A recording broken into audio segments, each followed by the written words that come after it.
What's up guys, welcome back to another Yu-Gi-Oh video. In this video I'm going to be talking a little bit about faded cards, which for those of you who don't know, is the term commonly used to refer to cards such as this trap hole, which display a lack of magenta or red ink in the printing process. Now there's been a lot of different things said about faded cards over the years in terms of whether they are indeed a factory error or if there's some kind of sun bleaching involved to produce them artificially, and other things like that. And so I wanted to make this video to try and get the best information possible out there in terms of how these cards come about and whether they can be replicated. Before I talk more about that, I thought I'd just quickly show that these cards exist for all different card types. So the card I just showed you was Trap Hole, which is a trap card. This is a Right Arm of the Forbidden One, which is a vanilla monster. And I also have a pretty faded Flame Swordsman here, which is a fusion. So you should be able to see that on all these cards, most of the colors are normal, such as the yellow on the Flame Swordsman and the blue in the background, but the magenta strip is more or less completely missing. Now there are a few other interesting features of faded cards which point towards them being factory errors. One of those is that you'll often get print dots of magenta color on a faded card. So if you look at this Swordsman, you'll see that the top left area actually has a bit more magenta than the rest of the card. And if I bring back that trap hole I showed you before, you should be able to see that there's a couple of magenta print dots right there in the upper right portion of the image. So I don't know exactly how the printing process works and why the magenta is missed out from these cards to different degrees. But clearly there is something going on with the printers where the magenta doesn't go where it's supposed to go on the card, but then equally you get little spatters of it where it's not meant to be. Now, in terms of answering the question of whether it's a factory defect, that point about the print dots, which I just mentioned, is already pretty good evidence. But there's also much better evidence out there in the fact that you can find sealed starter deck Yugi and starter deck Kaiba in wavy or at the 1.5 unlimited prints, which have faded ultra rares on the front, sometimes faded super rares behind them as well. And obviously those are packaged in decks which haven't been left out in the sun or anything, but the whole of the cards inside are faded. So that's more or less all the evidence you need to say that it is a factory defect. But the main point of this video, which actually I wanted to bring out, was whether you could replicate that effect of the card missing magenta by leaving a card out in the sun. So I decided to do a little experiment, and this video actually took about 6 months to film in total. So what I did for this experiment was I took a 1.5 print unlimited trap hole, just like this one you see here.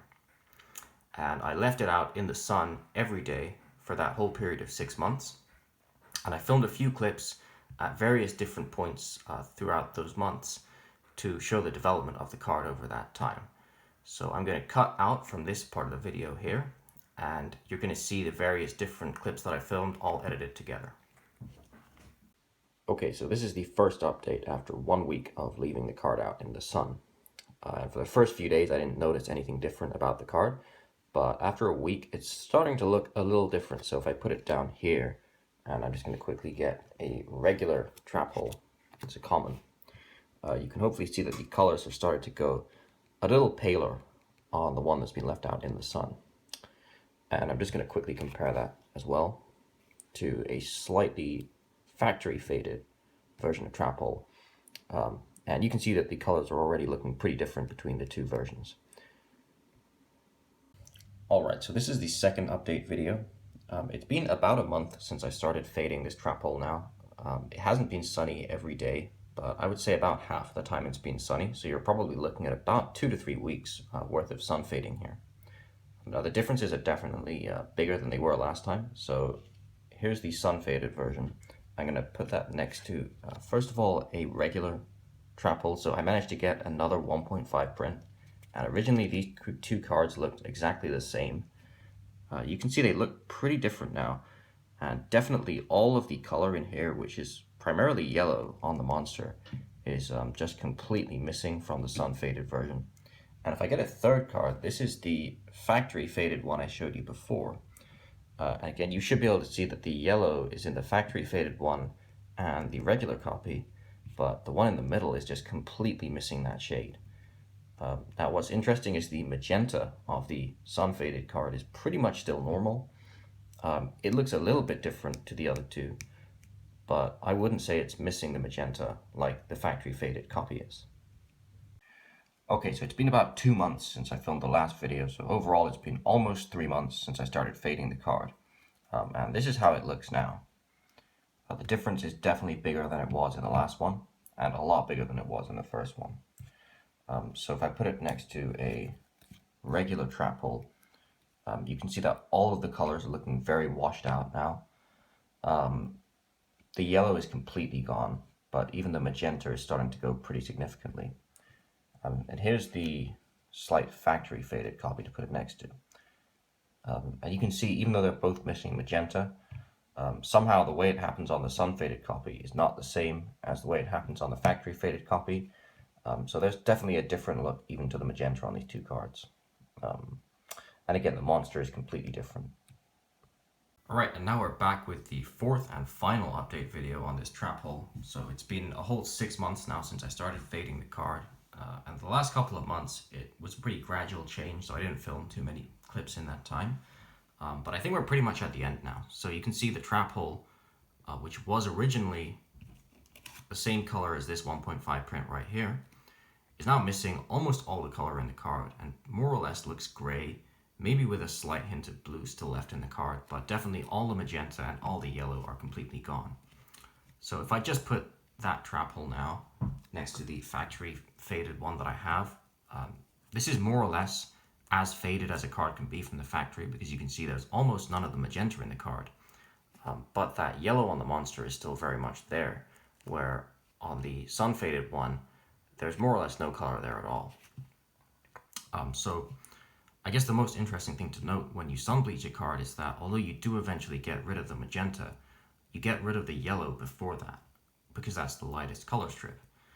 And as a result, you cannot replicate the same look that a faded card has overall, because the yellow is still present in a factory faded card, and there's no way to keep that the case on a sunbleached one.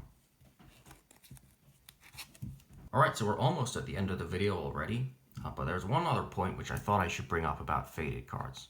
So one thing I've heard a lot of people say over the years about whether cards are factory or sunbleached is that if a card is factory faded, the text on the card won't be faded at all, whereas if it's sun faded, you'll experience fading on the text.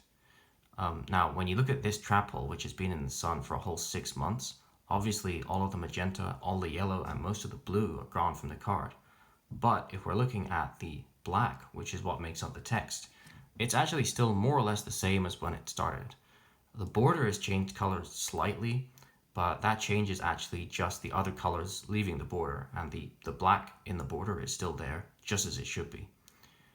So actually, although some factory faded cards do have some fading to the border, that's not a sign that they've been tampered in any way, because if you do tamper a card by putting it in the sun, you do not actually make the text any lighter in the process.